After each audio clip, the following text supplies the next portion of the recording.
कश्मीर में बने खौफनाक माहौल के बीच 177 कश्मीरी पंडित शिक्षकों को सुरक्षित इलाकों में ट्रांसफ़र कर दिया गया है। हालांकि ये पता नहीं चला है कि उन्हें कश्मीर से बाहर भेजा गया है या फिर कश्मीर में ही वो किसी जगह पर रहेंगे। बता दें कि बीते महीने बडगाम में राहुल भट्ट की हत्या के बाद से ही कश्मीरी पंडित उन्हें सुरक्षित इलाकों में भेजे जाने की मांग को लेकर लगातार आंदोलन कर रहे हैं। साल 2012 में कश्मीरी पंडितों को प्रधानमंत्री स्पेशल पैकेज के तहत कश्मीर में नौकरियां दी गई थीं। वर्तमान में कश्मीर घाटी में अलग अलग ज़िलों में 6000 कश्मीरी पंडित नौकरियां कर रहे हैं। घाटी में हो रही हत्याओं को लेकर वे लोग दहशत में हैं और उन्हें जम्मू ट्रांसफ़र किए जाने की मांग उठ रही है। कश्मीर में इस साल अब तक 17 लोगों की टारगेट किलिंग हो चुकी है। मई से अब तक आतंकी एक के बाद एक 8 लोगों को मौत के घाट उतार चुके हैं। राज्यसभा के चुनाव को लेकर 10 जून को वोटिंग होनी है। उससे पहले कांग्रेस ने राजस्थान के अपने विधायकों को सुरक्षित जगह पर भेज दिया है।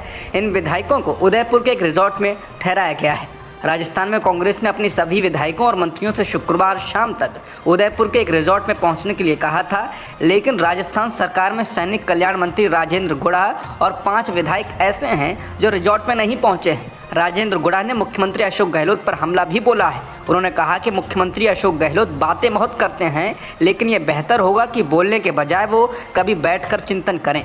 राजेंद्र गुड़ा बीएसपी के 5 अन्य विधायकों के साथ 2019 में कांग्रेस में शामिल हो गए थे। इसी तरह पहले बीएसपी के साथ रहे और अब कांग्रेस में शामिल हुए विधायक वाजिब अली ने भी नाराज़गी जताई है। वाजिब अली सहित कुछ और विधायक हैं जो रिजॉर्ट में नहीं पहुंचे हैं। इसी बीच बीएसपी की ओर से राजस्थान के राज्यपाल कलराज मिश्रा और विधानसभा स्पीकर सीपी जोशी को एक पत्र लिखकर कहा गया है कि कांग्रेस में शामिल हुए बीएसपी के 6 विधायकों को राज्यसभा चुनाव में वोटिंग करने से रोक दिया जाए, क्योंकि कांग्रेस में उनके शामिल होने का मामला अभी तक सुप्रीम कोर्ट में लंबित है।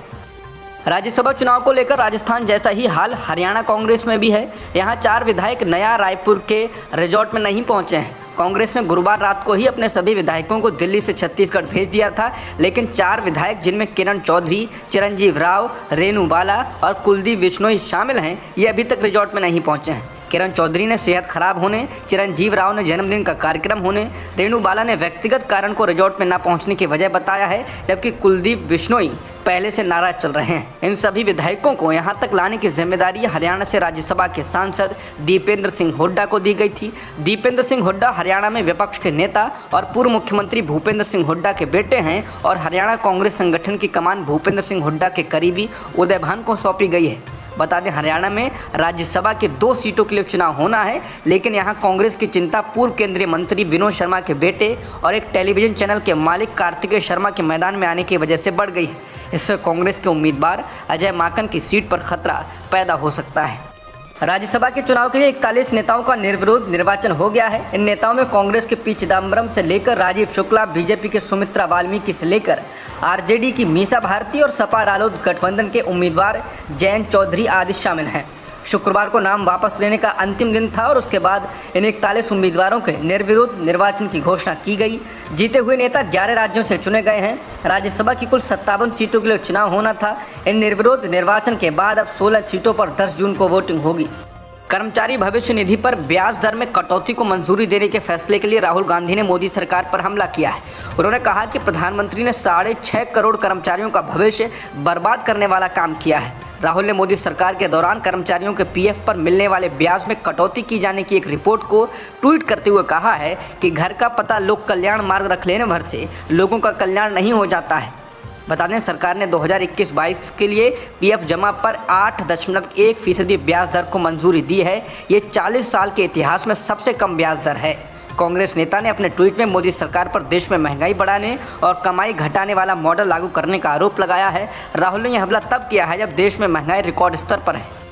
कानपुर में शुक्रवार को 2 गुटों के बीच हुई सांप्रदायिक झड़प के मामले में पुलिस ने अब तक 36 आरोपियों को गिरफ्तार किया है और आरोपियों की गिरफ्तारी लगातार जारी है। इनकी गिरफ्तारी गैंगस्टर एक्ट में हुई है। यह हिंसा उस दिन हुई जब राष्ट्रपति रामनाथ कोविंद, प्रधानमंत्री नरेंद्र मोदी, मुख्यमंत्री योगी आदित्यनाथ सहित तमाम बड़े नेता कानपुर में ही मौजूद थे। दरअसल शुक्रवार को कुछ मुस्लिम नेताओं ने शहर की परेड बाजार को जबरन बंद कराने की कोशिश की। उनकी नाराजगी बीजेपी की प्रवक्ता नूपुर शर्मा के द्वारा पैगंबर मोहम्मद पर की गई एक टिप्पणी को लेकर थी, लेकिन बाजार बंद कराने का दूसरे गुट ने विरोध किया और इसके बाद पत्थरबाजी शुरू हो गई। पुलिस ने इस मामले में 3 एफआईआर दर्ज की हैं और 40 लोगों को नामजद आरोपी बनाया है, जबकि 1000 अन्य लोगों को इस बवाल के लिए चिन्हित किया जा रहा है। कानपुर के पुलिस कमिश्नर विजय सिंह मीना ने कहा है कि इस बवाल में शामिल आरोपियों की संपत्ति जब्त की जाएगी और उन पर बुलडोजर चलाया जाएगा। उत्तर प्रदेश के महोबा जिले में एक महिला को उसके पति और उसके परिवार के सदस्यों ने कथित तौर पर 2 बेटियों को जन्म देने के कारण बेरहमी से पीटा। पुलिस ने आज ये जानकारी दी। महिला ने आरोप लगाया है कि उसके 2 बेटियां होने के कारण उसके पति और ससुराल वाले उसे बार बार परेशान और प्रताड़ित करते थे, जबकि वो एक लड़का चाहते थे। महिला ने कहा, मेरे पति और ससुराल वालों ने मुझे बेटा नहीं होने के लिए प्रताड़ित किया। मेरी दूसरी बेटी के जन्म के बाद उत्पीड़न बढ़ गया था। महिला ने अपने ससुराल वालों पर कई बार उसे भूखा रखने का भी आरोप लगाया, जिसके बाद वो मजदूरी का काम करने लगी। घटना के वीडियो में 2 महिलाओं को गाली देते हुए, लात मारते हुए और घूंसे मारते हुए दिखाया गया है और वो उन्हें रोकने के लिए भीख मांग रही है।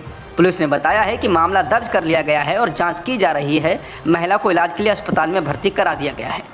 भारत की चाय में कीटनाशक पाए जाने की वजह से कई देशों ने भारत की चाय को वापस कर दिया है। भारतीय चाय निर्यातक संघ के अध्यक्ष अंशुमन ने ये जानकारी दी। उन्होंने शुक्रवार को कहा कि अंतर्राष्ट्रीय और घरेलू दोनों खरीदारों ने यहां की चाय में कीटनाशक और रसायन की मात्रा स्वीकार्य सीमा से अधिक होने के कारण चाय की खेपों को लेने से मना कर दिया है।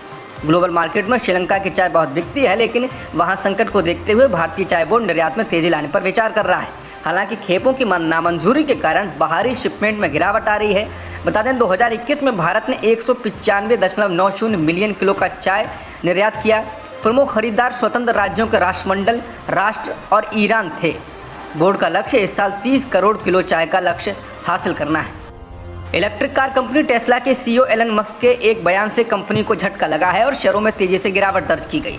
रॉयटर्स की रिपोर्ट के बाद शुक्रवार को अमेरिकी व्यापार में टेस्ला के शेयर 9% तक गिर गए। दरअसल मस्क ने कहा कि वो कर्मचारियों की संख्या में 10% की कटौती करना चाहते हैं और नई भर्तियां रोकना चाहते हैं। उन्होंने इसके लिए कारण बताते हुए कहा कि उन्हें अर्थव्यवस्था को लेकर एक बुरा एहसास हो रहा है और इसलिए वो कर्मचारियों की संख्या 10% कम करना चाहते हैं।